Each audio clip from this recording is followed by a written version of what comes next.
Assalamualaikum warahmatullahi wabarakatuh. Akhirnya kita sampai di Candi Cangkuang yang ada di Kabupaten Garut.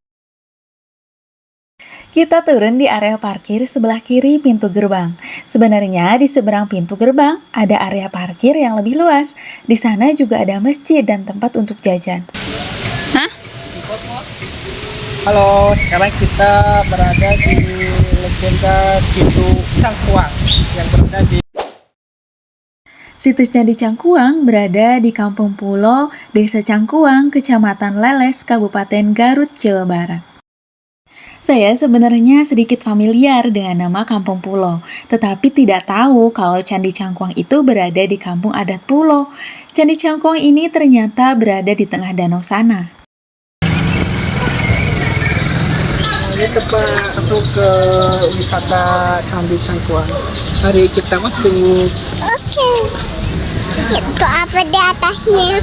Apa itu? 15.000 satu orang dewasa. Ini nggak boleh hilang katanya. Oke, Ya silakan Bu untuk pembelian tiketnya sebelah sini Bu. mau ke situ kita harus melewati nyebrang air dulu. Perahunya unik. Oke, mungkin kita naik perahu. Untuk menuju area Candi Cangkuang dan Kampung Pulo, pengunjung bisa naik rakit yang ikonik di Candi Cangkuang. Untuk tarif per orangnya sebesar Rp10.000 saja. Danau yang memisahkan kawasan Kampung Pulo di area tempat Candi Cangkuang dengan kokoh berdiri menjadi hiburan tersendiri bagi wisatawan yang datang. Kondisi air yang tenang dengan pemandangan bukit hijau di sekelilingnya menjadikan area perlintasan seluas 15 hektar ini semakin indah. Hingga kini, mayoritas pengunjungnya masih didominasi oleh wisatawan lokal.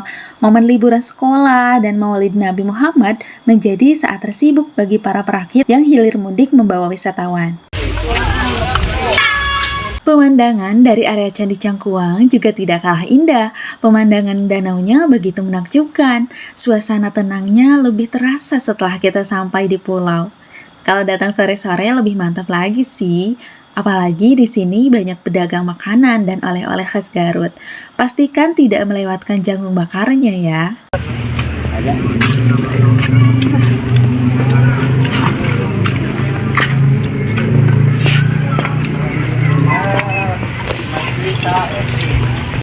Lihat deh oleh-oleh yang bisa kamu bawa pulang dari sini. Ada banyak miniatur, termasuk miniatur rakit ikonik, miniatur Candi Cangkuang, dan yang tidak kalah mantap yaitu boneka domba Garut yang super keren. Pedagang di sini didominasi oleh penduduk Kampung Pulo yang tidak bekerja keluar. Berdagang menjadi mata pencaharian mereka sehari-hari. Kalau ke sini nggak boleh melewatkan burayot, cemilan khas Garut. Burayot berasal dari kata ngaburayot yang artinya bergelantung. Nama ini diambil dari bentuk kuenya yang seperti sedang menggantung. Nah, burayot ini diciptakan oleh Abah Ono dan istrinya Bi Asih. Ide pembuatannya muncul ketika Bi Asih memiliki banyak cadangan tepung beras dan mendapatkan kiriman gula aren dari saudaranya. Burayot terbuat dari tepung beras, gula merah, dan minyak kelapa. Rasanya seperti kue cucur. Dahulu di Garut, burayot itu disajikan pada acara-acara tertentu seperti syukuran, hitanan, pernikahan, dan hari raya. Saat ini burayot berfungsi sebagai oleh-oleh, jajanan, cemilan, atau teman minum teh dan kopi.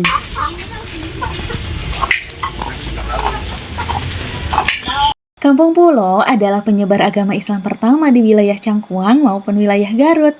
Tokoh yang menjadi panutan di kampung ini adalah Mbah Dalem Arif Muhammad. Beliau adalah panglima perang Kerajaan Mataram yang ditugaskan oleh Sultan Agung untuk menyerang VOC di Batavia. Namun karena kalah dan takut mendapatkan sanksi apabila pulang ke Mataram, Mbah Dalem Arif Muhammad memutuskan untuk bersembunyi di Cangkuang.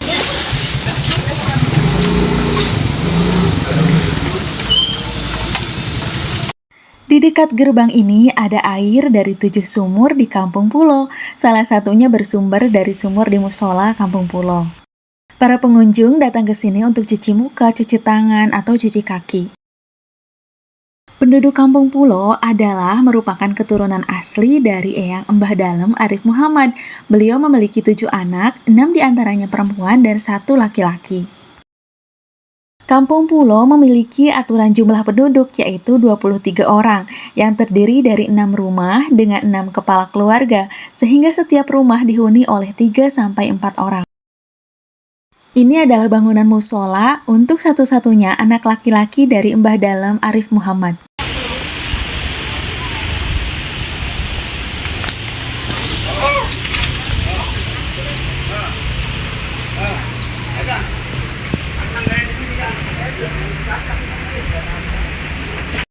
Dan bagian rumah-rumah ini dulunya diperuntukkan bagi anak perempuan Mbah Dalem Arif Muhammad. Rumah adat Kampung Pulo yang masih bertahan dengan bentuk tradisional menggunakan material yang berasal dari alam. Rumah adat Kampung Pulo seperti halnya rumah tradisional Sunda lainnya berbentuk panggung dengan bahan bangunan utama dari kayu dan bambu. Salah satu yang membedakan adalah pola ruangnya, yaitu jumlah ruang, tata ruang, dan luas ruangnya. Keunikan rumah di Kampung Pulo adalah terpisahnya rumah yang berisi jamban dengan rumah utama. Selain itu, rumah di Kampung Pulo ini dapat dikatakan sebagai rumah sehat karena material alami yang digunakan, menjadikan rumah ini memiliki sirkulasi udara yang sangat baik.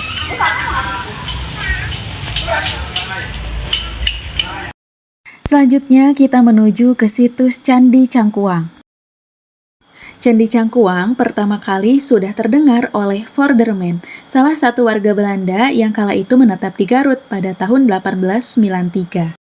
Kemudian pada tahun 1966 oleh tim sejarah Leles, candi ditemukan kembali.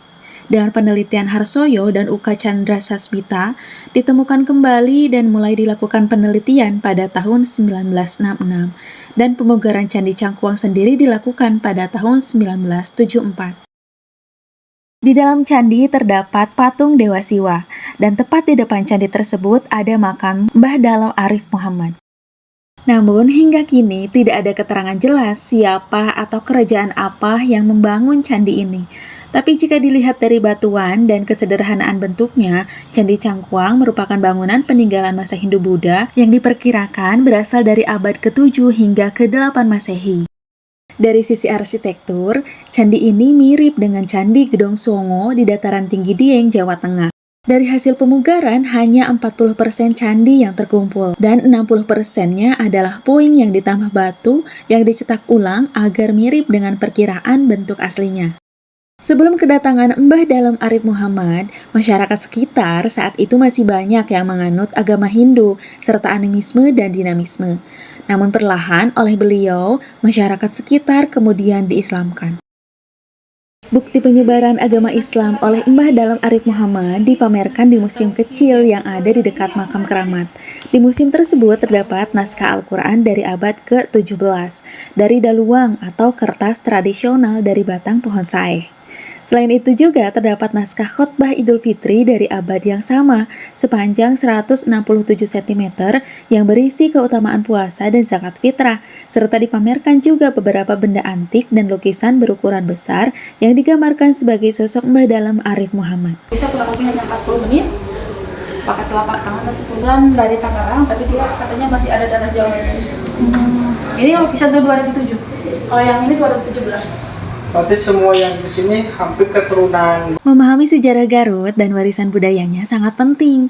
Dengan mempelajari asal-usul nama, situs bersejarah seperti Candi Cangkuang, dan kehidupan masyarakat Kampung Pulo, kita bisa menghargai betapa beragam dan berjayanya masa lalu kita. Sejarah memberikan kita pelajaran tentang bagaimana identitas dan budaya terbentuk, serta pentingnya menjaga warisan tersebut untuk generasi mendatang. Dengan mempelajari sejarah situs Candi Cangkuang, kita tidak hanya menghormati leluhur, tetapi juga berkontribusi pada pelestarian warisan yang akan dinikmati oleh generasi mendatang.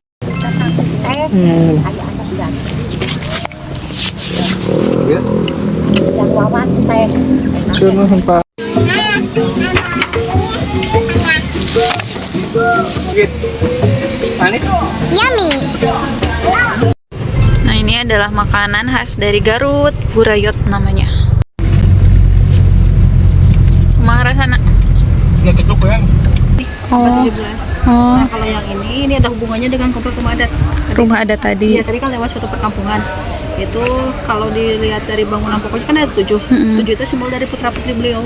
Oh, itu 7 Ya, rumah. yang 6 bangunan rumah itu simbol dari anak perempuan. Hmm. Satu laki-laki itu dengan musola. Kalau ini tahun berapa candinya, Bu? Kalau candi sendiri diketemukan kembali pada tanggal 9 Desember 1966. Nah, 6768 proses penelitian penggalian, nah baru pemugaran tahun 74 sampai 76. 74 sampai Ya, 76. itu proses pemugaran. Oh, ini diperkirakan dari tahun berapa? Kalau perkiraan abad itu abad ke-8 untuk candi. Tapi kalau mengenai rajanya siapa, kerajaan mana belum diketahui juga. Oh, Karena sampai belum ada sekarang. prasasti yang temukan. Oh, ada hubungannya candi ini sama candi yang lain, Bu? Kalau sejaman mungkin, tapi kalau Sejaman. ditanya apakah ini candi dengan candi yang ada di Jawa, itu enggak. Oh, nggak ada hubungannya. Mungkin kalau sejaman Belum. kan ini peninggalan abad ke-8, mungkin di Jawa juga ada yang peninggalan abad ke-8 ya mungkin.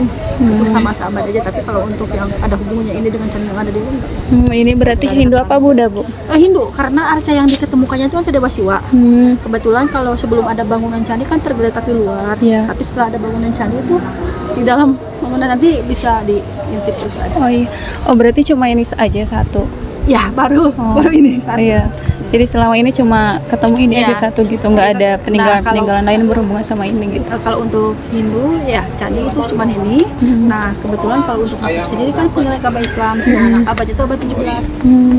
Jadi menyebar agama Islam di sini. Iya, jadi beliau ini penyebar agama Islam khususnya ya di Kampung Pulau ini pada abad ke-17. Dulunya kampung pulau ini banyak, Bu.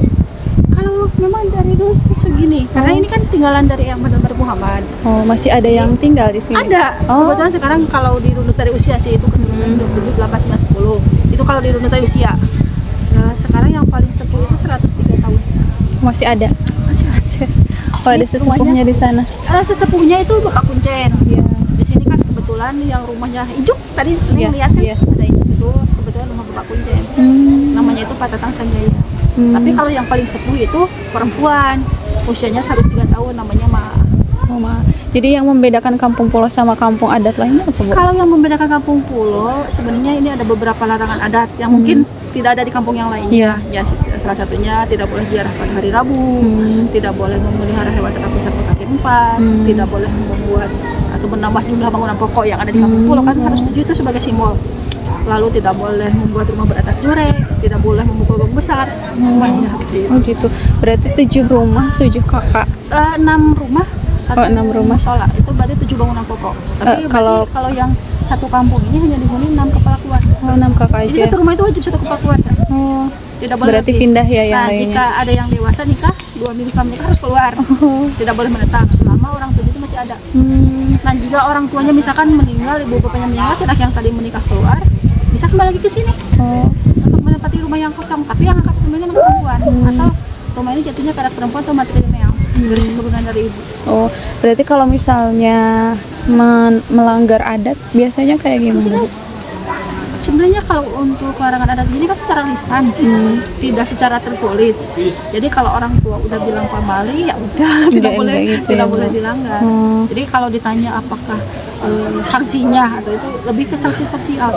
Ini kok kalau yang apa air-air yang di sekitarnya ini? Oh, danau. Iya, Ya, danau apa? sekitaran sini. Ya, kalau dulu menurut cerita dari dulu itu ini hasil dari bendungan yang model Mari Muhammad. Karena kan sebenarnya itu kan ada sawah juga, jadi perlu irigasi mungkin pengairan ya. Terus kan beliau kesini menyebarkan agama Islam.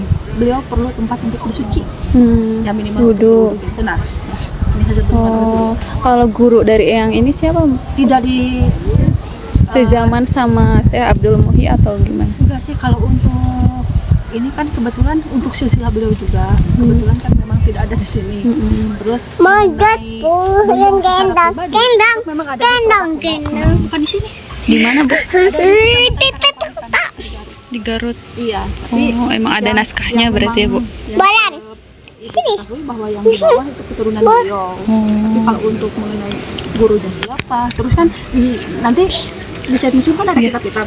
Nah, apakah kitab tersebut memang beliau tulis di sini ketika menyebarkan agama Islam ataupun memang dibawa dari sana dari Mataram, ya kami tidak tahu juga. Oh, berarti yang ini dari Mataram. Iya, dulunya Panglima Kerajaan Mataram. Berarti banyak kerajaan Mataram yang datang ke Pulau Jawa, Ibu. Nah, dulunya itu kan waktu Ke Raden Sultan Sunda Agung. gitu. Iya, Sultan Iya. Agung kan Islam. Islam.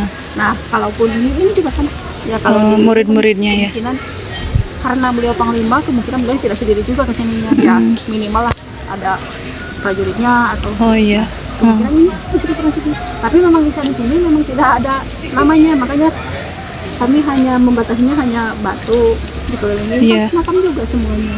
Cuman memang tidak ada nisan dan nama di nisannya. Iya. Jadi ini tidak tahu apakah ini Siapa-siapanya atau gitu ya.